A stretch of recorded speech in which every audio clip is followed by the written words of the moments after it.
Hey everyone, welcome back. Ready to dive deep into something we all deal with? Oh, yeah, this one's a biggie. Trust. It's something we need in pretty much every relationship, but figuring it out can be, well, Complicated. to say the least. Yeah. Luckily, we've got some awesome source material to guide us. Always helps. For this deep dive, we're exploring cultivating and maintaining trust. And we're going way beyond just like surface level stuff. Totally. This is about understanding what makes trust tick And how to actually build that trust in our lives. with the people that matter most to us. Exactly. So think of this as your masterclass in all things trust. I like it. Masterclass. Right.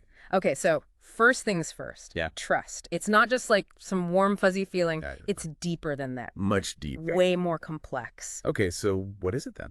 So our source material defines trust as this psychological state. Okay, a psychological state. It's about being willing to be vulnerable. Like really believing that someone's going to act in our best interest. Even when there's risk. Even when there's a chance things could go wrong. Wow. It's a pretty big deal. That is pretty big. So it's way more than just like thinking someone's cool Right. It goes beyond just surface level stuff. or charming or funny. It's about that deep down belief that they've got our back. No matter what. Through thick and thin. How powerful. And that's where things like attachment theory come in. Okay, attachment theory. Have you heard of that one? I have. I'm really curious to hear how it connects to trust, though. So basically, attachment theory looks at how our earliest relationships, With our parents. parents, caregivers, that kind of thing, Yeah. how those shape the way we approach trust as adults. So those early experiences can really impact Oh, big time. how we connect with people. Yeah. In romantic relationships, friendships, even at work. Wow. It's wild to think how much those early years can influence us. Yeah. Like imagine someone who had a caregiver who wasn't always there for them. Okay. Emotionally unavailable, maybe. Yeah. That person might develop an avoidant attachment style. Avoidant. And as an adult, they might find it harder to like fully open up to people. Or rely on them. Exactly. Trust doesn't come easy for them. So, like, my tendency to overthink every text message from a new date Yeah. could be linked back to my childhood. It's possible. That is both fascinating and kind of terrifying at the same time. A little bit of both, right? But it makes sense if you think about it. Yeah, because on some level, Subconsciously even. we're always evaluating our relationships. We are. It's like we're asking ourselves, Is this person worth it? is this relationship worth the emotional investment? Exactly. Like we've got this internal calculator I love that. An internal calculator. weighing the costs and benefits. And that's a big part of what social exchange theory is all about. Oh, social exchange theory. Tell me more. It suggests that we're all kind of doing this subconscious cost-benefit analysis Interesting. in our relationships, trying to maximize our rewards Yeah. and minimize our costs. So we're always trying to get the best deal, even in love. In a way, yeah, That's kind of funny when you think about it. it is. But you know what's even more interesting? Right. There's actually a quantifiable way to look at trust. Quantifiable. Yeah, like a formula. But there's a trust formula. There is. It's called the trust equation. Okay, the trust equation. I am intrigued. So it breaks trust down into these components. Right. You've got credibility, Credibility? reliability, Okay. intimacy, and self-orientation. Whoa, okay. Break that down for me. All right, so think about it this way. Okay. The more credible someone seems, the more reliable they are, and the more we feel like emotionally connected to them, Yeah, the more we're going to trust them. that makes sense. But here's the catch. If that person seems mostly focused on their own needs, that trust starts to go down. So it's not just about their good qualities, but also whether they're like genuinely considerate of others. Exactly. Gotcha. So can you give me an example? Sure. Let's say you've got a coworker, right? Mm-hmm.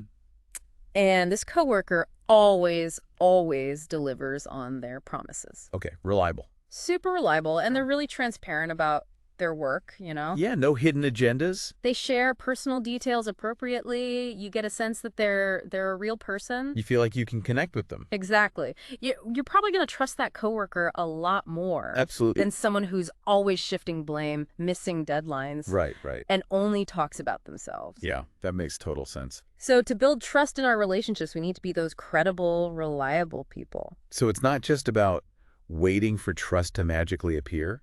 Nope. It's an active process. It is. We have to work at it. You got it. Okay, so Yeah. what are some of the key ingredients then for building trust? Well, Honesty and transparency are huge. I figured those would be up there. Our source material actually highlights how even small lies, Right. or, just omitting information, Leaving things out. can lead to some major trust issues down the line.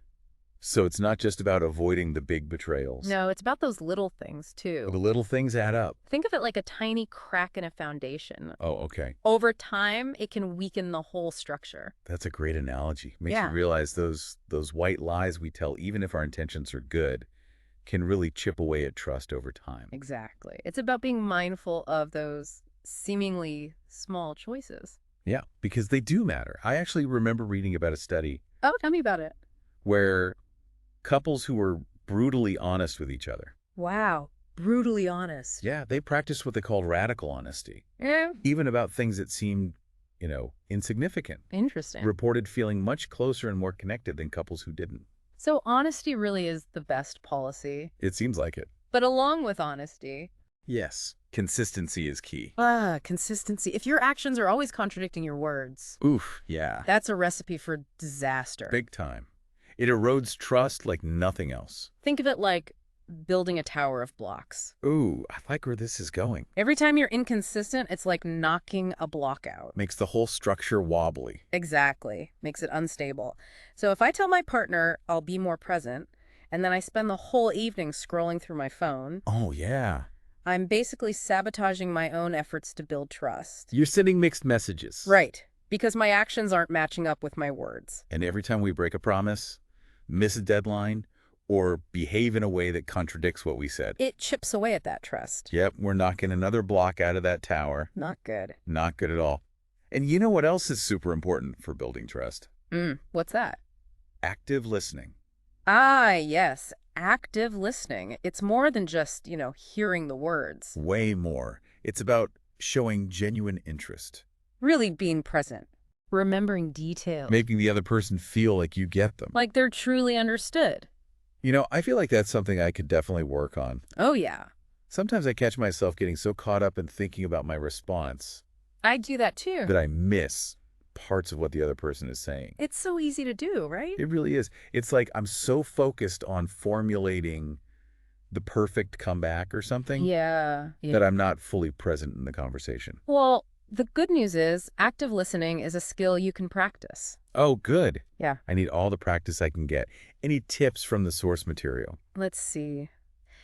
They suggest trying techniques like reflecting back what you hear. Reflecting back, okay. Yeah, like saying things like, so what you're saying is... It sounds like you're feeling, Exactly. It shows you're really paying attention. and it helps you make sure you're understanding things correctly, Right. And it makes the other person feel heard. which is so important for building trust. Huge.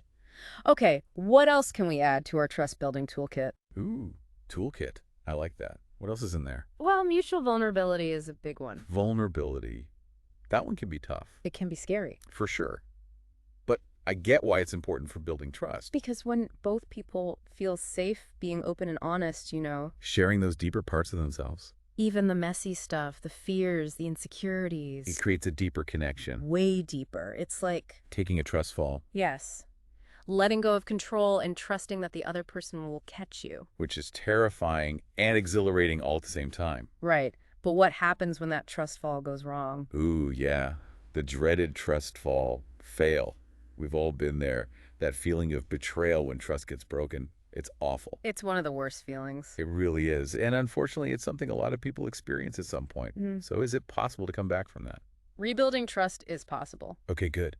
But I bet it takes work. It does. It takes a Yeah. lot of effort and commitment from both people. So where do you even begin?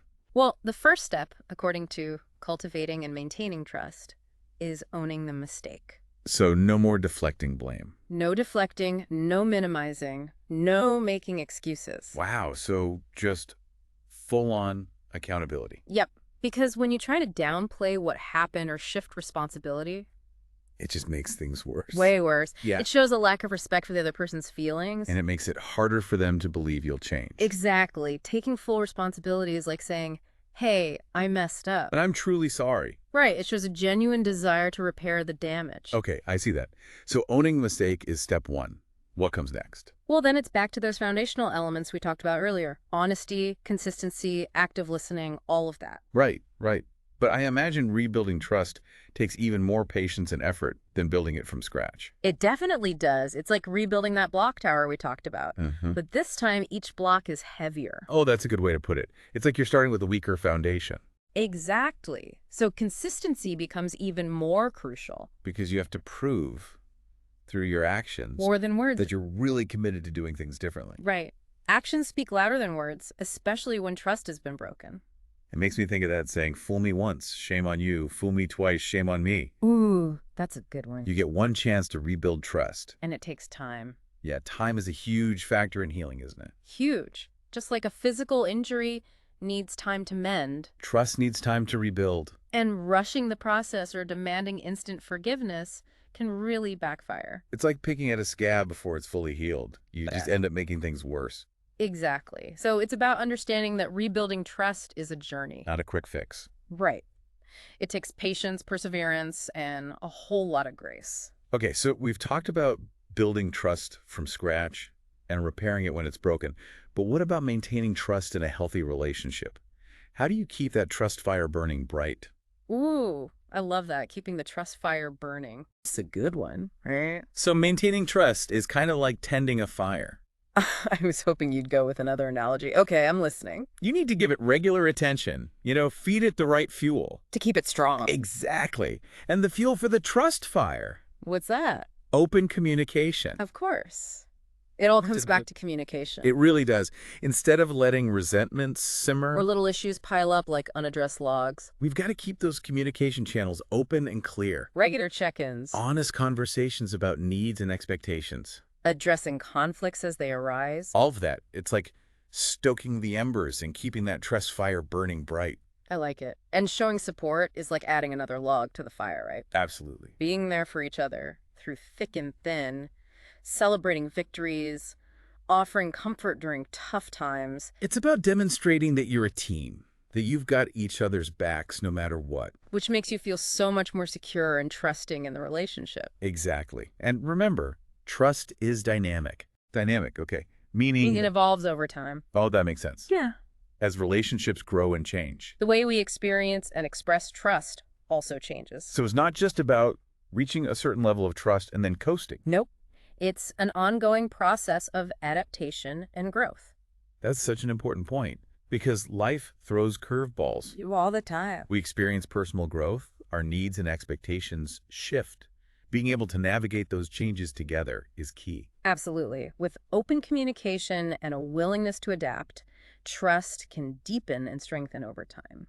But speaking of navigating, let's talk about those trust traps. Remember that jungle metaphor from earlier? Yeah, I like that one. Imagine we're venturing deeper into this jungle of trust. Okay, I'm picturing it. And at every turn, there's a potential pitfall that can sabotage our efforts. Yikes. So what are some of those sneaky traps we need to watch out for? Well, according to Cultivating and Maintaining Trust, some of the biggest ones are dishonesty, broken promises, and disrespecting boundaries. Okay, that sounds pretty straightforward. We've already talked about honesty and consistency, but what about boundary violations? What does that look like in practice? So think of those boundaries as the guardrails on a winding jungle path. Okay, I like where this is going. They provide safety and clarity, right? Yeah? They ensure that both people feel respected and secure. So crossing those boundaries, intentionally or not. Can cause some serious damage to the relationship. So it's not just about, major betrayals or blatant lies. It's also those smaller things. Yeah, the little things that chip away at trust over time. Like dismissing your partner's feelings, constantly checking their phone, making decisions that impact them without their input. All of that. It's like those tiny insects that burrow into the wood of a seemingly strong tree, slowly weakening it from the inside out. Wow, that's a powerful image. So it's about being mindful of those seemingly small actions. Absolutely. And communicating openly about expectations, making sure you're both on the same page when it comes to those boundaries. Because ultimately, it's about creating that safe space for vulnerability. Exactly. Knowing that your needs and limits will be respected and honored. And that takes conscious effort and open communication from both partners. This has been so insightful. We've covered a lot of ground today, from the psychology of trust to the building blocks, the repair process, and even those tricky trust traps. But let's get practical for a minute. All right, time to unpack that trust toolkit. Exactly. What are some actionable tips we can use to strengthen trust in our relationships, starting right now? Okay, so one of the most powerful tools is, you guessed it, active listening. Back to active listening. I knew that was going to come up again. It's that important. But it's not just about passively hearing words. It's about truly engaging with what the other person is saying, both verbally and non-verbally. So putting down your phone, Making eye contact. really being present in that moment. Yes, yes, and yes. No multitasking or planning your next brilliant response while they're talking. Be present, be engaged, be attentive. Got it. You got it. Another powerful tool is, as we mentioned earlier, setting healthy boundaries. Boundaries, boundaries, boundaries. They're so important. They really are. It's about clearly and respectfully communicating your needs and limits. And making sure both people feel comfortable and secure in the relationship. Exactly. And remember, setting boundaries isn't about being controlling or restrictive. It's about creating a framework for healthy communication and mutual respect. Okay, so we've got active listening, healthy boundaries. What else? Another crucial tool is acting with integrity. Integrity. I love that one. Tell me more. It's about aligning your actions with your words and values. Walking the walk, not just talking the talk. Exactly. It's about demonstrating consistency and reliability over time, showing up authentically in all areas of your life. Because true integrity shines through in every decision you make, big or small. It's about being the same person in private as you are in public. That's a beautiful way to put it. And don't forget about those small acts of reliability we discussed earlier. The little things that add up. Exactly. Showing up on time, remembering important dates, following through on commitments. These might seem minor, but they build trust brick by brick. Because they show that you're someone your loved ones can depend on, that your word means something. Right. And finally, remember the power of teamwork. Teamwork makes the dream work. Exactly. When you approach challenges as a united front, supporting each other through thick and thin, it strengthens your bond and reinforces that feeling of we're in this together. It's about moving away from that me versus you mentality and embracing a we perspective. Exactly. It's about approaching conflicts with a collaborative mindset, seeking solutions that benefit both individuals. So we've got our toolkit: active listening, healthy boundaries, acting with integrity, small acts of reliability, and teamwork. Those are some pretty powerful tools. They are. And remember, building and maintaining trust is an ongoing process. A journey, not a destination. Exactly. It requires conscious effort and commitment from both partners, but the rewards are so worth it. It's amazing how much we rely on trust, right? Oh, totally. Yeah. In every part of our lives, pretty much. Like from those super close relationships. To just like navigating the world, you know? It's the basis for so much. And building that foundation of trust doesn't have to involve these like huge gestures. Right. It's more about the everyday stuff. It's those small actions done consistently. Consistently, yeah. That really make the biggest difference. I think that's a really encouraging thought, actually. It is. Because it feels manageable. Yeah. It's not about these grand sweeping changes. It's about showing up consistently in those little moments. You got it. So from that trust toolkit we talked about, Mm-hmm. is there one that like really jumps out at you? Okay, so one that I always come back to is that be a good listener idea. Ooh, yeah, active listening. That's the one. Because it's so easy to think we're listening when really we're just kind of waiting for our turn to talk. Oh, guilty as charged. Oh, me too. Yeah. It's so common, right? It is. It is. But really being a good listener involves empathy. It involves validating the other person's feelings. Making them feel truly heard. Heard, seen, understood. And that ties in so well with like the whole setting healthy boundaries thing. Oh, for sure. Because when you're able to clearly communicate your needs and your limits, it shows respect, right? For yourself and for the other person. Exactly. And that can prevent so many misunderstandings down the line. And resentments too, I bet. Yeah.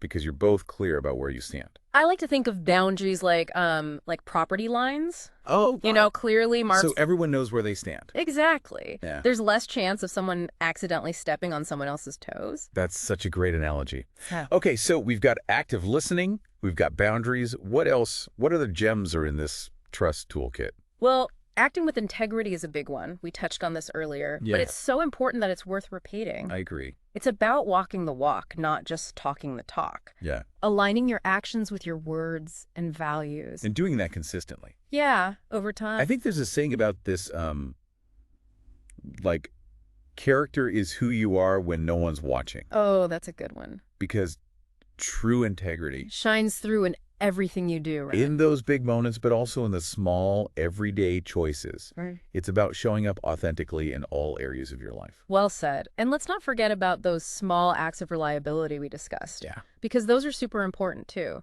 Yeah. Showing up on time, Yeah. remembering those important dates, following through on those commitments. Might seem minor, but they're not. No, they're huge because they demonstrate that you're dependable, Yeah. that you're someone people can count on. That your word means something.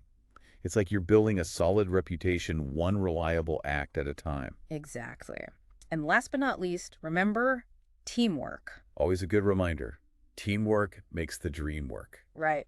When you face challenges together, it strengthens your bond. And it reminds you that you're not alone in this. You're on the same team, working towards a common goal, even when disagreements come up. Which they inevitably Oh, will. for sure. No relationship is perfect. Right. So to recap, our trust toolkit is packed with active listening, healthy boundaries, acting with integrity, small acts of reliability, and teamwork. And with those tools, you can cultivate and maintain trust in all your important relationships. That's fantastic. So as we wrap up our deep dive into the world of trust, Yeah. I hope you're walking away feeling inspired. And empowered to build stronger connections. Because trust really is the heart of any meaningful relationship. It's what allows us to feel safe, To be vulnerable. to truly connect with others. It's an ongoing journey. It is. And like any journey, there'll be bumps along the way. Oh, for sure. But with the right tools and the right mindset, We can navigate those challenges. and build relationships that are truly fulfilling and resilient. Well said. It's been amazing exploring this with you. Me too. Thanks for having me. So to all our listeners out there, remember, Trust is an ongoing process. it's not a one-time achievement. It's something we nurture and cultivate every single day. Through our actions, our words, and our choices. So keep learning, keep growing, and keep those connections strong. And until next time. Keep those trust fires burning bright.